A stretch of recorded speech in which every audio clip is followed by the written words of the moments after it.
God is moving. It's Young People Nation. Welcome to Young People Nation. Listen to us weekly as we commit to bring transparency, healing, and truth to the everyday situations in life that might bring you down. Join us for your weekly dose of inspiration. Thank you for listening to Young People Nation. Make sure you subscribe so you never miss an episode. And now, here's your host, Eugene and Donna Perry. Let's go. Christ is the foundation. Know his word gon' lead us. Know I'm already going.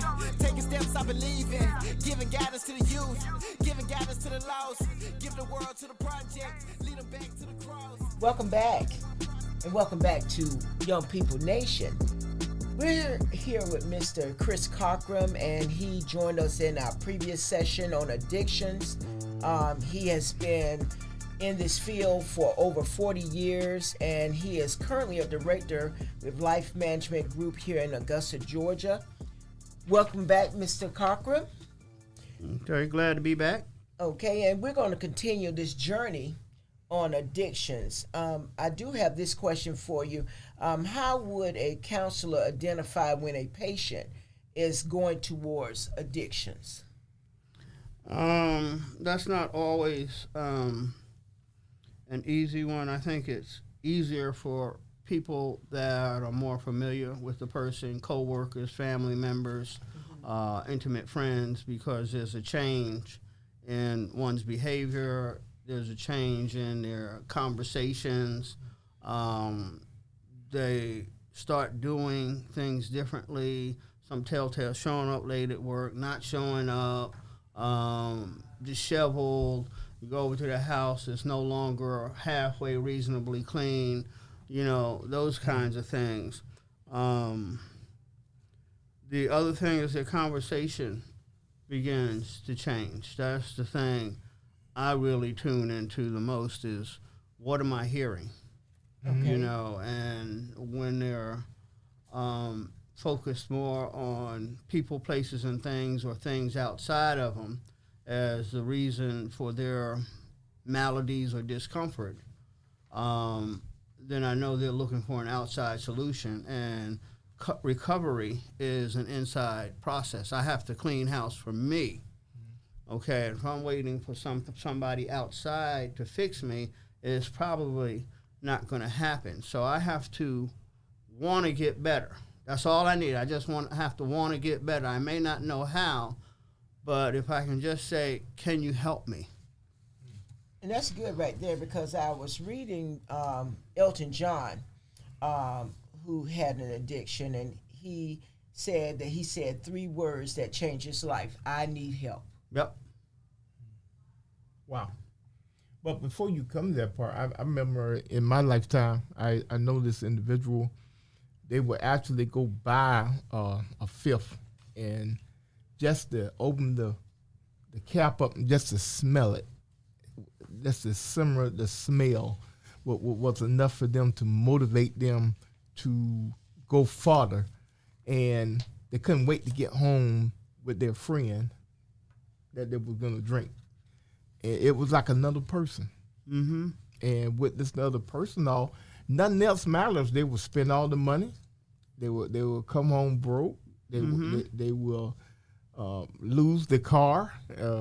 They loan it out. They rent it out. Rent it out, lose it. Yep. But they didn't lose that ball. That's right. They got that head to hat. And that became their whole obsession of life. Mm-hmm. It was more important to them than family. It was more important to them than the job. They couldn't wait all day long. All they could think was them and their friend, that fifth. I saw some, and this was kind of with celebrities, because we hear more about celebrities than the everyday common person that we pass by. And unfortunately, sometimes right there in our home. But I was looking at the addictions among men versus women. And alcohol was 74% for men. Drug addictions, 55%. I saw eating disorder for men was 6%, but for women it was 26%. Okay. not surprised. You know, let me just say first of all that in the world of addiction, it's a horrific, traumatic experience for anyone who's living that life, male or female. Okay. And as bad as it is for a male, it's probably 10 times as bad for a female. Why is that? I think it's partly because of our culture. Females have always been thought of as less than, less powerful, easier to take advantage of. All these things are myths and not true. Okay. But addiction, again, is about selfishness, and I want to get what I want when I want it now. Okay, so most women are not going to really be able to fight off a grown man who's determined to get what they want. Okay, and so there's a lot of abuse that goes on at the hands of men, and women are the recipients. Females are the recipients. And then the kids, unfortunately, have to watch their mom most of the time go through this stuff. And that causes a chain reaction. Well, yeah, I mean, that's why they say addiction is a family issue. Family, because it affects everyone that's involved. And even those maybe that do not, like a mother, like sometimes when we see when a person may give an opinion, you know, and life will teach you not to be talking so much, because if you have that situation in your life, you're not so quick to give an answer to someone else's situation. It's a little different. However, when a son is addicted, or there's, I want to say a while back here, right here in Augusta, where a young man killed his brother and his mom and his dad, and he was dealing with an addiction. And so sometimes, I've never experienced this personally myself, when you have a child that can be as young as what, 14, 15, you never know. I've worked in a treatment facility where the youngest person was a 12-year-old who was IV and heroin. My goodness. So, you know, I think it's really important to understand, especially with addiction. Addiction, I think, is the only truly non-discriminatory employer on the planet. It doesn't matter if you're old or young, still in the womb, or getting ready to die. All you have to do is do it, and you have a job. The elderly also suffer from addiction issues, you know, because they're going to different doctors, getting different prescriptions, and there's no continuity of care. So they're taking a handful of medications, and lo and behold, they're having issues. I want to talk about this one right here, and I know this falls in line. I saw that the percentage with men versus women with eating disorder, and then retail addictions. Buying. Yes. Shopping. Well, in my experience, I think I would lean more towards that's what I've seen the ladies do more so than the guys. I have had guys who buy too much, okay, and have never really delved into what's driving that behavior. Okay. You know, because that's the important variable here. What's motivating you to continue to do this when you've got NSF fees in the hundreds of dollars, okay, or you can't pay your car note or whatever because you're spending money at Dillard's or Macy's or wherever. So it's the same story. It's just a different object. The idea is that this will help me feel better. Okay, so you deal with the different addictions, the objects, differently. Okay, chemicals are different than process addictions. Okay, however, it's still the same thing. They're taking something from the outside and trying to use that to fix something on the inside. Okay, and what they really don't grasp, I think it's in the big book Alcoholics Anonymous. I think it says it as plain as it can be said. It's almost like the person has an allergy to alcohol. Y'all have allergies? No, Yes. I don't. I do. Okay, so if you have an allergy, if you come in contact with that allergen, you're going to react. No matter how much cussing, fussing, and all that you want to do, if I come in contact with a cat and don't remove myself from that cat, I'm going to the emergency room. Okay. Unless I have an EpiPen. Just can't do it. Right. I'm that allergic to cats. Mm-hmm. The same thing or the same concept applies to addiction. If a person knows that alcohol or shopping or scratch-offs, whatever, are a trigger, or they're allergic to it, part of treatment is beginning to understand what's going on, and there are ways to deal with that. So you get somebody to go with you. And we know of another place where that was the regular process. You always had somebody go with you. Accountability. Accountability partners, exactly. Okay. So how do you counsel a person who, in your 40 years, how do you counsel a person with an addiction? What I try and do first and foremost is be accepting, develop a relationship with them, help find the positive, or help them begin to look at the precious within themselves. Because again, if you have been a practicing addict, whatever that may be, and now you're at the end of the road, because the end of the road in the world of addiction is jails, institutions, dereliction, or death. Or you find a new way to live. But that new way to live can be terrifying. Because my go-to has been this bottle or this shopping spree. Now you're taking it. Okay? Now I'm feeling what I'm feeling, so what am I supposed to do now? You're actually talking about like a little baby taking that bottle away, taking that milk bottle away, and you got a problem. And I can see that a session with that object is so great. Yep. That they'll go almost do anything to get it. Yep. Fight you, bite you, cuss you out. Yep. Cuss you out a lot. And once they got it, it's like nothing happened. That's right. I got it. Like, what's wrong with you? Oh yeah. Oh You're yeah. the one with the problem. I don't have one. I told you not to take my bottle to start with. You didn't listen, so now Right. You're going to suffer the consequences. Now, and that's part of what happens, But back to the question, working with them, I try and give them hope. Try and find one little twinkling of why you here. And if you're here, there's a part of you that must want to be better. I got to ask a $100,000 question.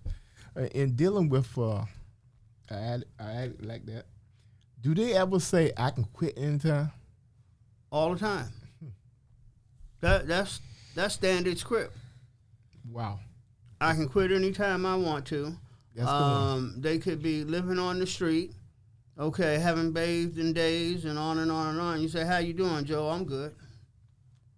Now, Joe ain't good because you can smell him from across the street. You can tell he done lost 30 pounds from the last time you saw him.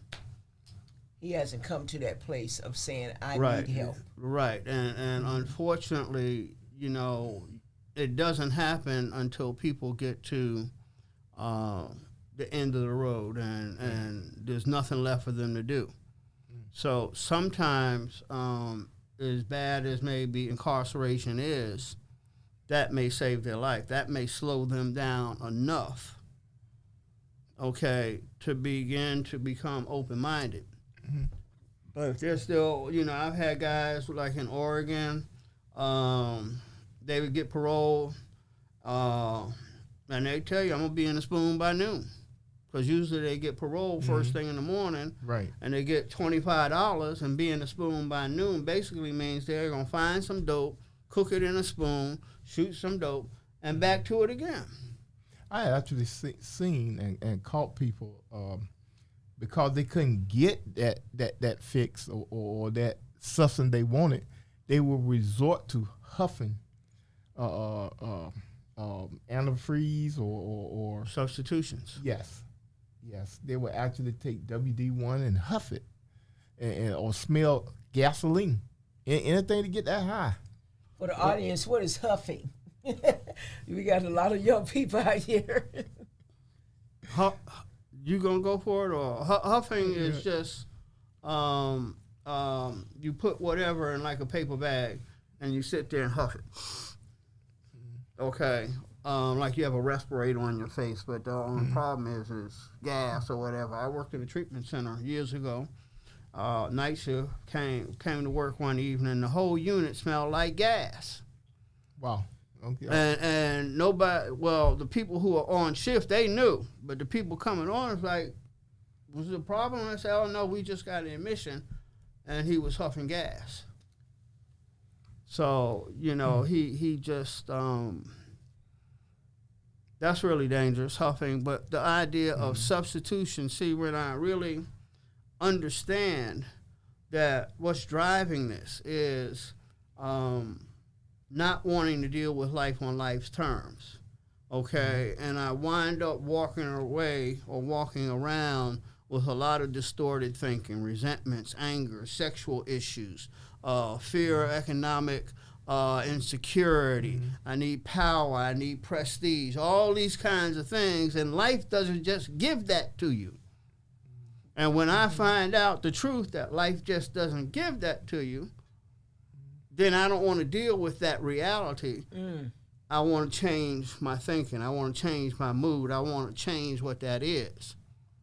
Okay, my brother used to say, him and his friends would sit around, and he would argue with them because they had the frame of mind that the drug, whatever drug they were doing, gave them some kind of cerebral powers. And my brother would say, no, that drug don't give you anything. That drug just does what the drug does. It doesn't make you smarter. People say, oh, I smoke weed because it gives me clarity. Well, they may think that, but it's not true. I can actually see that them by ingesting that foreign substance like that, what is happening to the brain, what is happening to their body all together. Right. What actually go down into the tissue and your tissue is being gnawed away. As a matter of fact, your bone in up there in your brain, the cranium, start to deteriorate. And you are satisfied with it just for that high. Well, I mean, but look at what they're ingesting, like meth. You got Drano, iodine. That's enough for me. Oh, yeah. Oh, and some other stuff. Yes. And folks can't put the pipe down. Once they light it, they can't stop. Right. Sometimes, just an observation that life situation like sexual abuse. And you said something very key, not wanting to face what your truth is. So you said, I don't want to deal with that right now. So I'm going to go over here and do this. And it's a subtle process. Correct, sir? Well, you mean dealing with the abuse or deal? Well, going into, alcohol. Okay, like I'll get something to drink and I'll get drunk that way. It just takes my mind. You don't feel it. Okay. Okay, alcohol is a depressant. That's why people get drunk, they go to sleep, they nod out. So if you really don't know what they do, you might think they're using heroin, morphine, opiate, fentanyl. Usually if they're using fentanyl, it's probably not a nod out, they through. Okay. Yeah. Oh yeah. That's a done. But yeah, the idea is I don't want to have to deal with life on life's terms. And the research, at least years ago when I used to do domestic violence work, is the woman, more times than not, will attempt to leave 5 or 6 times before she officially leaves. Okay.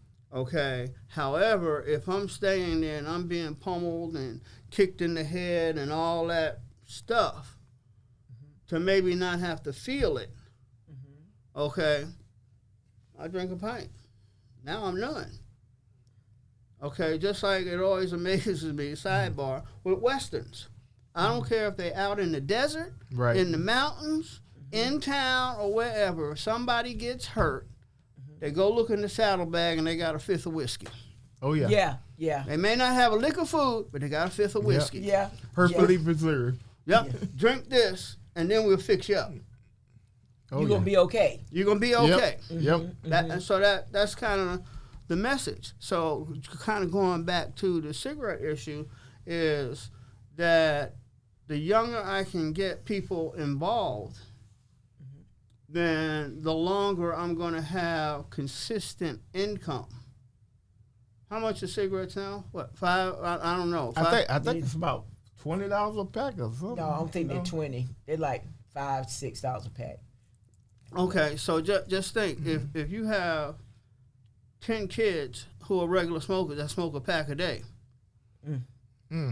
that's $50 times 7 is what? $350. So in 7 days, you have made $350